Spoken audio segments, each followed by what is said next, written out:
হাতে মেহেদি দিলে নামাজ হবে কিনা।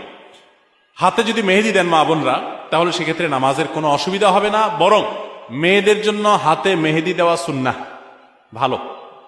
নবী করিম সাল্লাল্লাহু আলাইহি সাল্লাম কোন এক নারী কিছু একটা দিয়েছেন পর্দার আড়াল থেকে হাত দিয়ে বা কোনোভাবে, তো নবী সাল্লাল্লাহু আলাইহি সাল্লাম মহিলাদের ওদিক থেকে দেওয়া হয়েছে কিন্তু হাতে মেহেদি নাই, এটা দেখে তিনি আশ্চর্য হয়েছেন যে কোনো পুরুষ নাকি সেখানে, মানে পুরুষের হাতটা আসলো কোত্থেকে। তখন বলা হলো না, মহিলাদের হাত। তখন নবী সাল্লাল্লাহু আলাইহি সাল্লাম আশ্চর্য হয়েছেন। এই হাদিস থেকে বোঝা যায় মেয়েরা হাতে মেহেদি দেওয়া সুন্নাহ। অনেক মেয়েরা হাতে মেহেদি দেওয়াটাকে তারা মনে করেন শৌখিনতা, বিলাসিতা। তাদের এই সাজগোজকে ইসলাম পছন্দ করে, প্রশংসা করে, করবে, বিশেষ করে বিবাহিত নারীরা তো বটেই। বিধায় মেহেদি ব্যবহার করলে ওযু হবে, কোনো অসুবিধা নাই, নামাজও হবে।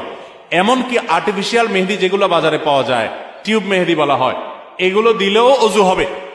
এগুলো দেওয়ার ফলে অনেকে মনে করেন ওযু হবে না, কারণ এগুলো দেওয়ার ফলে অনেক সময় এই মেহেদিগুলো খসে খসে পড়ে, চামড়া খসে পড়ার মতো।